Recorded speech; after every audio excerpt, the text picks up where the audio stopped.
कल हम जो है नील पत्र ब्लूप्रिंट का के बारे में अध्ययन कर रहे थे।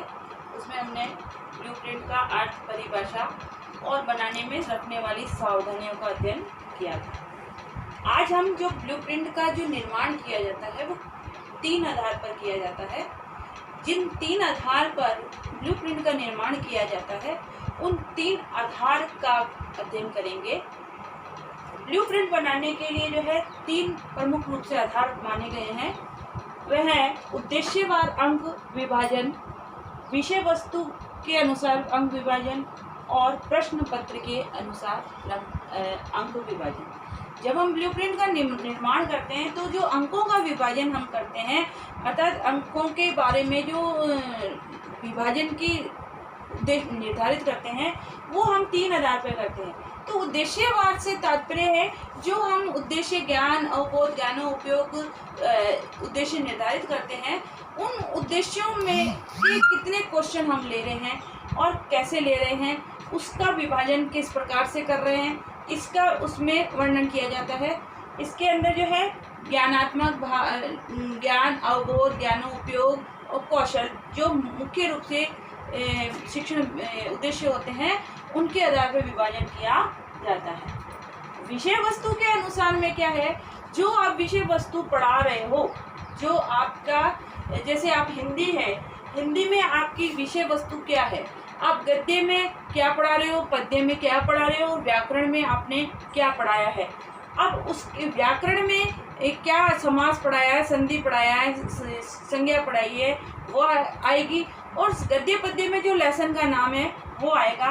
वो होता है विषय वस्तु के अनुसार अंक विभाजन। तीसरा है प्रश्न के, क्योंकि प्रश्न पत्र में सभी प्रकार के प्रश्न सम्मिलित होते हैं, तो उन प्रश्नों के अनुसार अंक का विभाजन कैसे किया गया है, क्योंकि वस्तुनिष्ठ भी होते हैं, अति लघुत्रात्मक, लघुत्रात्मक और निबंधात्मक। इन सभी प्रश्नों का इसमें सम्मिलित किया जाता है।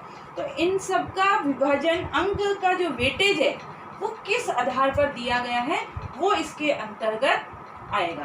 तो 3 मुख्य जो है ब्लूप्रिंट बनाने के 3 प्रमुख आधार माने गए हैं और उसी के आधार पर अंकों का विभाजन किया जाता है, प्रश्नों का विभाजन किया जाता है, इकाइयों का विभाजन किया जाता है और ब्लूप्रिंट में भी आपका समग्र रूप में इसी का ही जो है रूप होता है।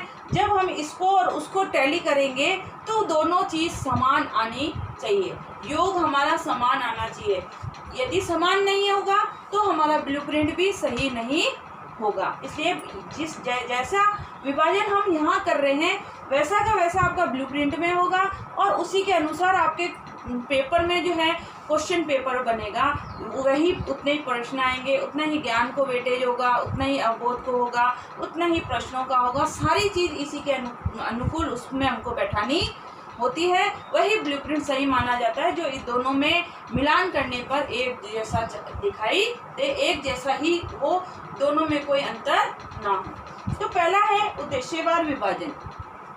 उद्देश्यवार विभाजन में देखिएगा आप इसको कि जो है ये इसकी तालिका है उद्देश्यवार की, ठीक है। इसमें हम जो तालिका बनाते हैं इसमें क्रम संख्या, उद्देश्य, अंकबार और प्रतिशत, ठीक है।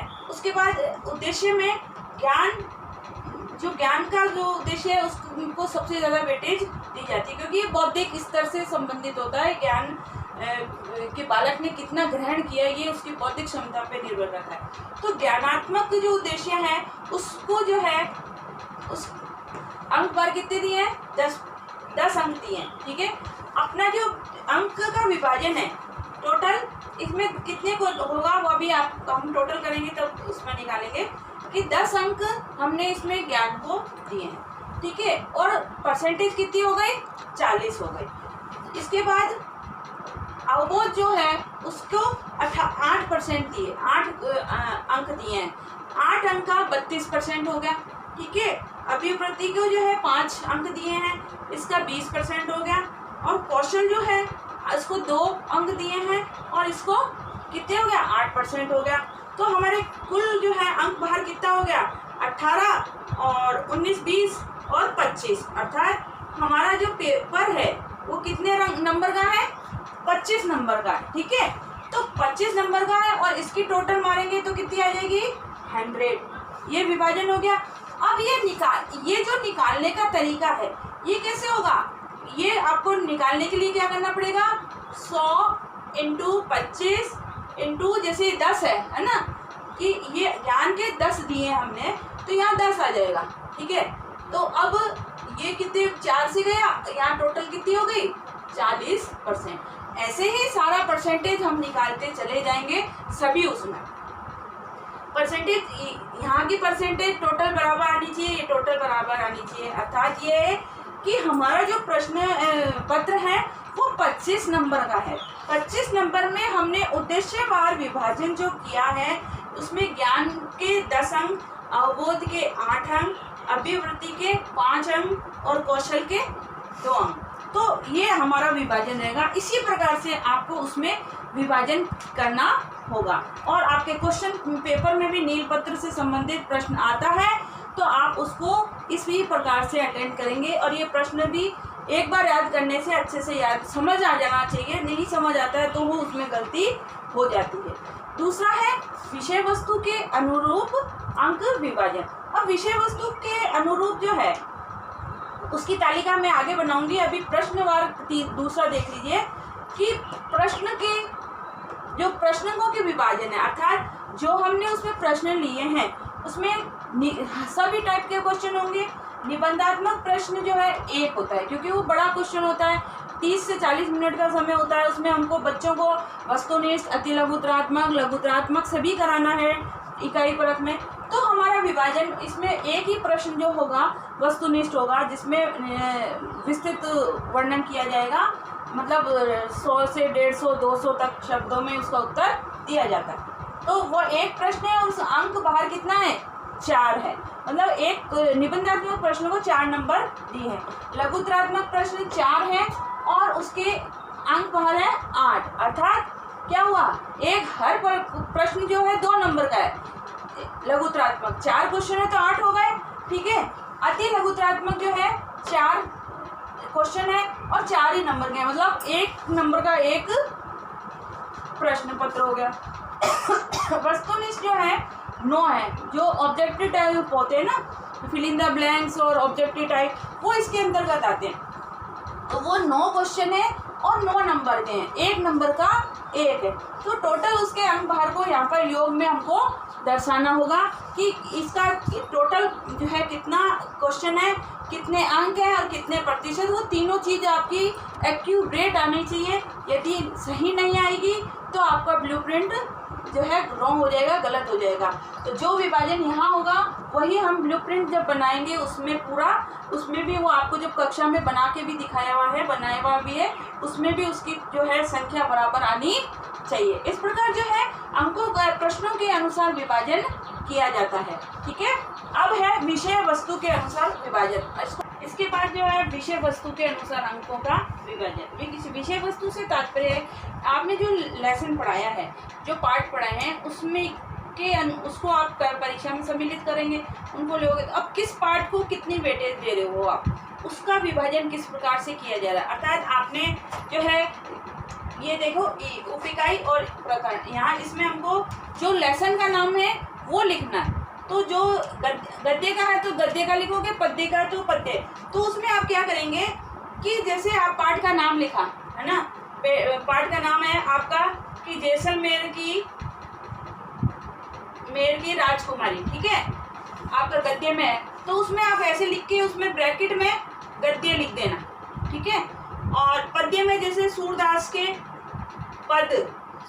जो है पद पढ़ा रहे हो तो पद्य का है लिख लेना है ना। अब फिर कोई गद्य का आप पढ़ा रहे हो दूसरा लेसन तो उसका नाम लिख दो, जैसे कामचोर कहानी है।